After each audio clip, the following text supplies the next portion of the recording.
2 chiffres suffisent à fissurer les certitudes. 50 000 bénéficiaires, 80% de remboursement. Comment, en un an, un pays parmi les plus pauvres inverse-t-il la logique de dépendance? Et si, comme l'affirme Ibrahim Traoré, la véritable défense nationale se jouait désormais dans les ateliers plutôt que sur les champs de bataille? Peut-être que cette fois, la souveraineté commence dans les mains qui produisent, comptent et expédient. Voilà le pari que raconte Farf aujourd'hui. Raconter comment un mécanisme public, pensé pour les réalités locales, a déplacé le centre de gravité du développement vers les mains des Burkinabés.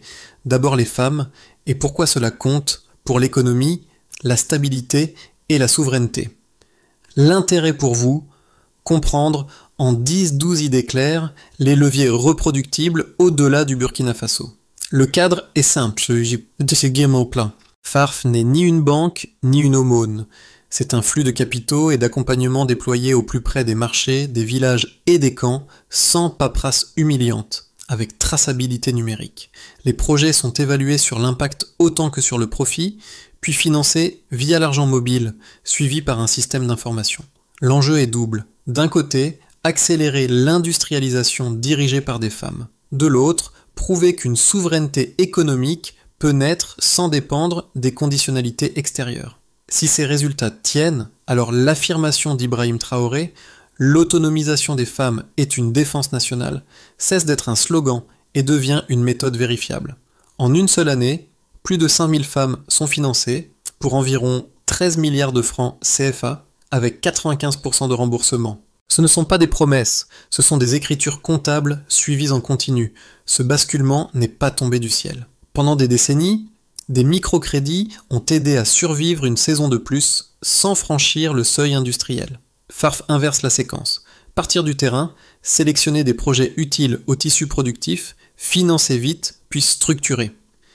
L'argent arrive par mobile money, la traçabilité par un sigle numérique et la redevabilité naît de la proximité sociale. À Barcelogo, des productrices de mil et de sorgho ouvrent un centre de conditionnement. Leurs bénéfices se multiplient et elles embauchent. Dans les Cascades, des déplacés relancent des savonneries avec recettes traditionnelles et images de marques modernes. À Ouahigouya, la transformation du karité passe au semi-industriel pour servir des acheteurs nationaux et internationaux. Le point commun, une identité d'entrepreneurs propriétaires, pas de prestataires invisibles. Le rôle d'Ibrahim Traoré n'est pas anecdotique. Il cadre la philosophie.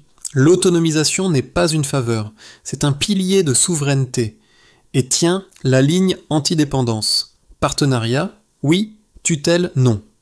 Délégation du Mali, du Niger, du Ghana observe. Des médias régionaux parlent d'une révolution enveloppée dans le beurre de karité. Les critiques existent.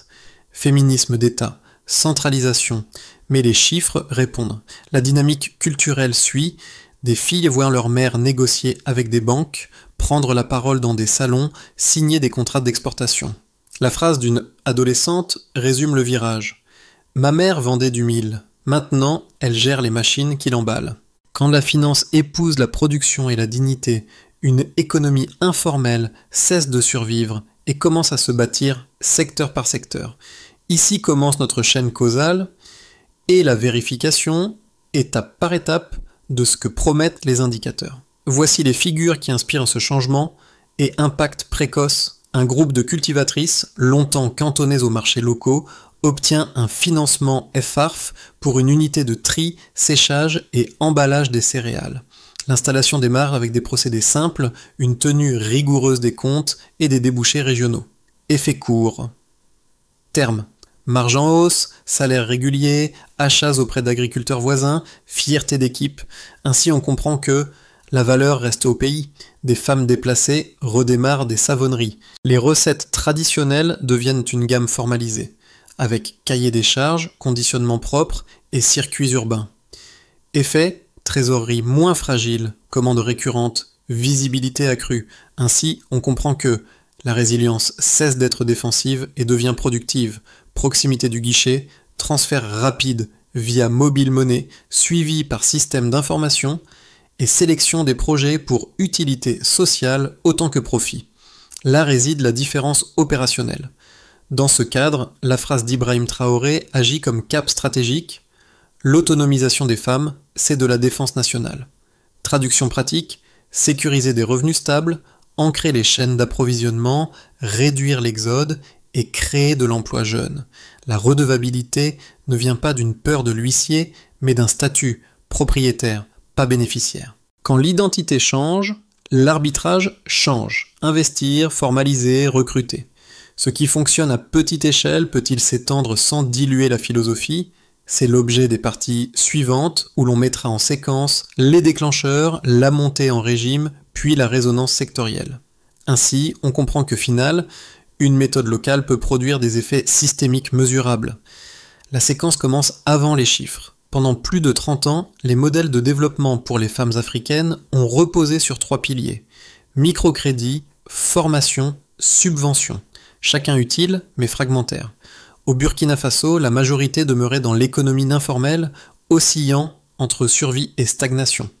Le déclenchement a lieu en 2025. Ibrahim Traoré signe le décret créant le FARF, un fonds opérationnel et mobile destiné à financer les activités génératrices de revenus des femmes sans passer par la bureaucratie classique. Lancement. Les premiers agents FARF sillonnent marchés et villages. Les projets sont recueillis sur place. Moulins, savonneries, ateliers de conditionnement, centres textiles. Les critères ne sont pas la garantie ni l'ancienneté bancaire, mais la cohérence économique et l'impact communautaire. Injection. Les financements arrivent par mobile money, limitant la corruption et les délais. Le suivi se fait via une plateforme numérique, montée en puissance. En 12 mois, plus de 5000 femmes financées, 13 milliards de francs CFA débloqués et 15% de remboursement. À ce stade, l'État constate que la confiance génère davantage de discipline que la contrainte. Résonance. L'effet domino gagne d'autres régions dans les cascades, production de savon biologique, à Ouigouya, beurre de karité semi-industriel, à Barcelogo, emballage céréalier. Le point culminant survient lorsque la presse africaine parle de armée silencieuse. En réalité, c'est une armée économique, tablier à la place des uniformes, ordinateurs et séchoirs solaires en guise d'armes. Les victoires se mesurent en contrats et en emplois. Les observateurs étrangers, sceptiques, découvrent que la structure fonctionne mieux que certains programmes soutenus par la Banque mondiale. Les délégations du Mali et du Niger viennent étudier le modèle. La résonance culturelle est immédiate. Chansons et poèmes célèbrent les femmes de Farf. Des jeunes filles voient dans ces ateliers une alternative à l'exode. La narration change. Pour la première fois, le développement n'est pas raconté par un bailleur, mais par les bénéficiaires. Ibrahim Traoré en tire une doctrine, l'indépendance n'est pas donnée, elle se fabrique. Ainsi se clôt le premier arc narratif, un basculement d'échelle, du micro vers le macro. La suite explorera le cœur du dispositif, la preuve quantitative. Le FARF repose sur la donnée. Baseline, delta, comme l'exige la structure. Couverture. En 12 mois, plus de 50 000 femmes bénéficiaires dans toutes les 13 régions. Avant le programme, moins de 5% des micro-entreprises féminines étaient formellement enregistrées. Un an plus tard, le taux atteint 28%. Cela représente une multiplication par 5,6 du tissu productif féminin identifié. Remboursement. 95% des prêts honorés. Explication. Le modèle de confiance et de suivi communautaire remplace la coercition. Chaque groupe garantit moralement les autres. Effet multiplicateur. Chaque entreprise FARF crée en moyenne 2,3 emplois secondaires, directs ou indirects. Sur 50 000 unités, cela équivaut à plus de 110 000 emplois nouveaux. Fiscalité. En 2 semestres, les contributions locales augmentent de 17%. Le Trésor y voit une base imposable, nouvelle, stable et prévisible. Perception sociale. 72% des participants déclarent avoir gagné un pouvoir de négociation accru. Autrement dit, le revenu engendre du statut. La preuve quantitative dépasse les bords du tableau. Le FARF est désormais cité par des think tanks africains comme prototype d'économie inclusive. Ibrahim Traoré met en avant une philosophie. Pas de dépendance aux dons, mais à la compétence interne. Les résultats soutiennent la thèse. La souveraineté économique est mesurable. Le modèle inspire. Le Ghana et le Mali annoncent des fonds analogues. Les investisseurs privés observent une chose. un taux de retour sur capital supérieur à 15% dans certains clusters locaux. Le plus frappant, la corrélation entre stabilité sociale et participation économique féminine. Dans les zones FARF, les incidents de sécurité diminuent de près de 20%. Chaque donnée porte une histoire. À Barcelogo, 1 usine, 45 emplois stables. Dans les Cascades, 3 coopératives, 240 salaires mensuels. À Huayguya, le beurre de karité exporté vers la France rapporte plus de 200 000 $ par an. Ces chiffres ne viennent pas d'un rapport étranger, mais du système numérique national. L'ensemble confirme la formule du président. Quand la production change de main, la nation change de destin. Le Burkina Faso détient désormais une preuve empirique que la confiance locale peut produire du croissance mesurable. C'est la base de la section suivante, le débat Stillman. Deux thèses s'affrontent. Le FAREF serait un modèle d'ingénierie d'État efficace à condition de rester transparent. Il risque de créer une nouvelle dépendance, cette fois envers le pouvoir central. Les arguments se répondent. Les critiques occidentales parlent de féminisme contrôlé par l'État. Mais la donnée contredit l'accusation. 95% de remboursement, plus de 110 000 emplois nouveaux, aucune augmentation de la dette extérieure. Les soutiens locaux rétorquent que le FARF a décentralisé la gestion plutôt qu'il ne l'a centralisée. Chaque région dispose de comités mixtes, bénéficiaires, agents publics. Ibrahim Traoré le résume ainsi : la souveraineté ne vient pas de l'absence d'État, mais de sa présence juste.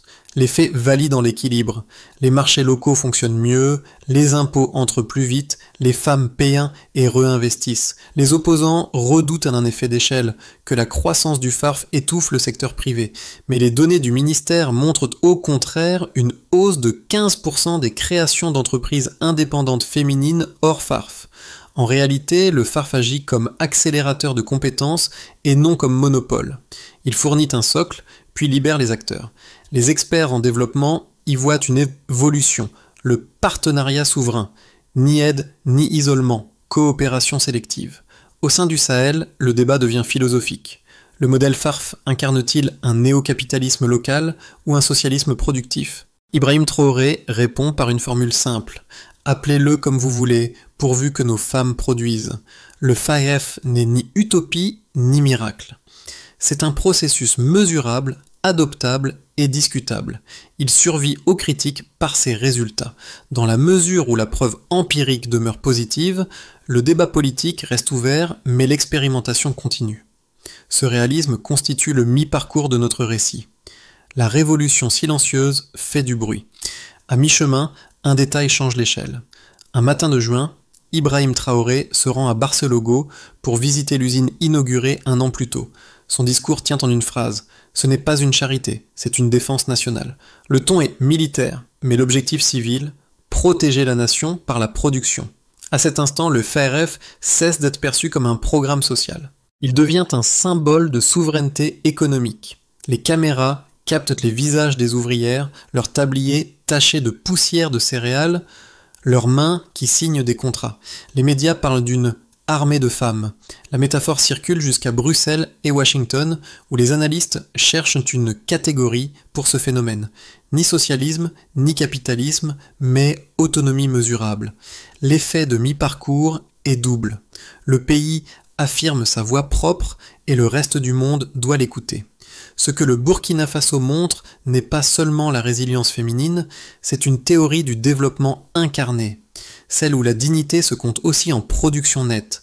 Les conséquences de FARF se lisent désormais sur le terrain, dans les chiffres et dans les visages. Au lieu d'attendre les aides, les communes rurales versent des recettes. Les impôts locaux progressent de 17%. Les budgets communautaires gagnent en autonomie.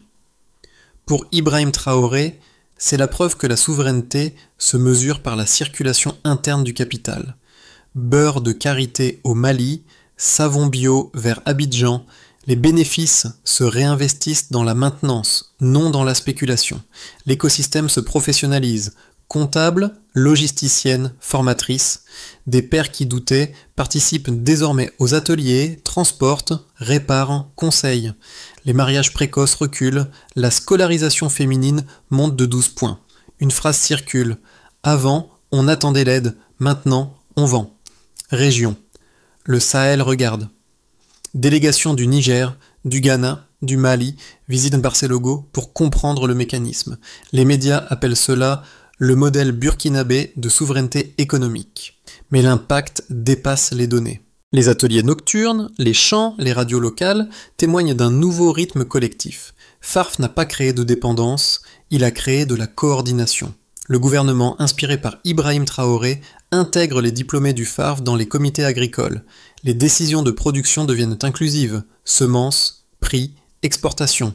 C'est la démocratie industrielle en marche. En 2026, le PIB agricole croît de 4,8%. La migration interne baisse de 15%. Ces tendances ne viennent pas d'un miracle, mais d'une ingénierie sociale. L'économie, ici, n'est pas une abstraction. C'est un instrument de cohésion. Chaque unité FRF agit comme cellule d'État. Elle produit, redistribue et enseigne la responsabilité. Ainsi, le Burkina Faso passe du statut de récepteur à celui de laboratoire. Et Ibrahim Traoré, en nommant ses femmes force de défense économique, lie le féminin au concept de souveraineté. 3 trajectoires se dessinent pour les 6-12 prochains mois. Base, le FARF maintient sa cadence, les remboursements restent au-dessus de 90%, les clusters féminins se consolident, générant une croissance stable de 4%, le pays conserve son autonomie tout en ouvrant des coopérations régionales. Optimiste. Si la digitalisation s'étend à toutes les provinces, et si la formation technique suit, le FARF pourrait doubler sa capacité d'investissement. Le Burkina Faso deviendrait le centre d'un réseau sahélien de production dirigé par des femmes. Ibrahim Traoré serait alors reconnu non comme militaire, mais comme architecte d'un modèle de croissance inclusive. Pessimiste. La pression extérieure s'accroît, les bailleurs reviennent avec leurs conditions. Si l'État cède, la logique de dépendance pourrait revenir par la porte financière. Les retards de paiement et la fatigue logistique fragiliseraient les coopératives. Dans chaque cas, le test clé reste la gouvernance. Peut-on grandir sans bureaucratiser ? Ibrahim Traoré répète « Nous collaborerons, mais jamais au prix de notre direction ». Transformer le succès moral en succès infrastructurel. Les routes, l'énergie et la formation sont les goulots d'étranglement à traiter avant l'expansion. Un pays peut se rêver autosuffisant, mais sans transport ni courant continu, les usines s'arrêtent. Si le FARF atteint la phase de cluster connecté, il deviendra l'ossature de l'économie rurale et un modèle continental. Les signaux précurseurs sont déjà visibles. Baisse des migrations vers les villes, hausse des inscriptions techniques, revenus locaux plus stables. La fenêtre est donc ouverte. 6 mois pour ancrer les résultats, 12 pour institutionnaliser le modèle. La souveraineté économique n'est pas un État, c'est une habitude à entretenir chaque jour. Le Burkina Faso tient la preuve entre ses mains, reste à la pérenniser. Comment ce récit touche-t-il celui qui écoute ? Par miroir. 3 groupes peuvent s'y reconnaître. Et si nous adaptions ce modèle à nos villages, financés non pour posséder, mais pour partager le retour. Le taux de remboursement à 95% devient un argument de crédibilité. Produire, c'est protéger. Elles n'ont plus à choisir entre école et économie. Ces groupes partagent une idée simple. L'indépendance n'est pas une abstraction, mais une action répétée. 2 gestes concrets s'imposent. 1. Documenter chaque réussite locale pour créer des archives de confiance. 2. Transmettre ces récits par la formation, afin que le modèle ne se perde pas dans le silence. Ainsi naît le pont de la production vers la perception. Quand le monde voit ces femmes travailler, il voit le Burkina Faso différemment. Et quand les citoyens se voient ainsi, ils agissent autrement. L'étape suivante ne repose plus sur les discours, mais sur la méthode. Énergie, transport, formation, former. Créer dans chaque province un centre technique dirigé par des femmes ingénieurs. Y intégrer les modules de gestion et de traçabilité numérique. Karité à l'ouest, céréales au centre, textile au nord. Les routes deviennent le squelette de la souveraineté. Mesurer, publier tous les trimestres les indicateurs de production, emploi, remboursement, avec audit local. La transparence garantit la confiance. Agro, cosmétique, textile, numérique.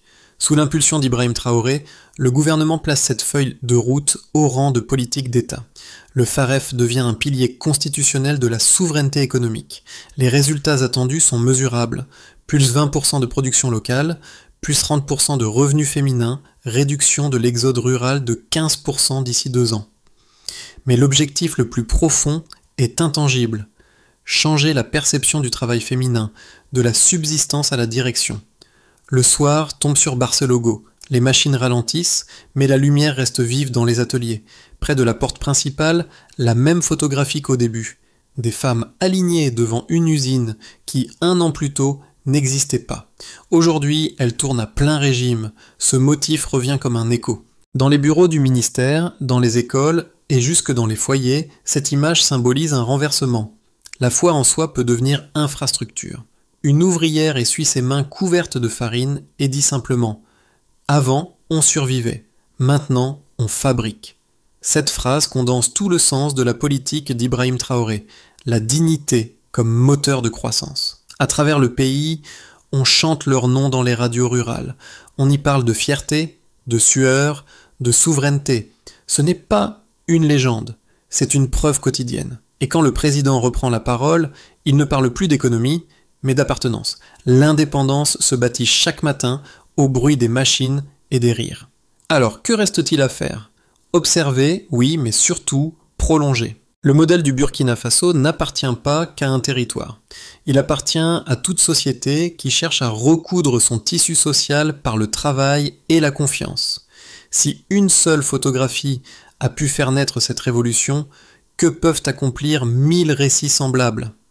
Chaque spectateur, chaque lecteur, chaque citoyen a désormais une part dans cette histoire. Partagez-la, interrogez-la, reproduisez-la. Parce que, comme le répète Ibrahim Traoré, la souveraineté n'est pas un héritage, c'est un acte.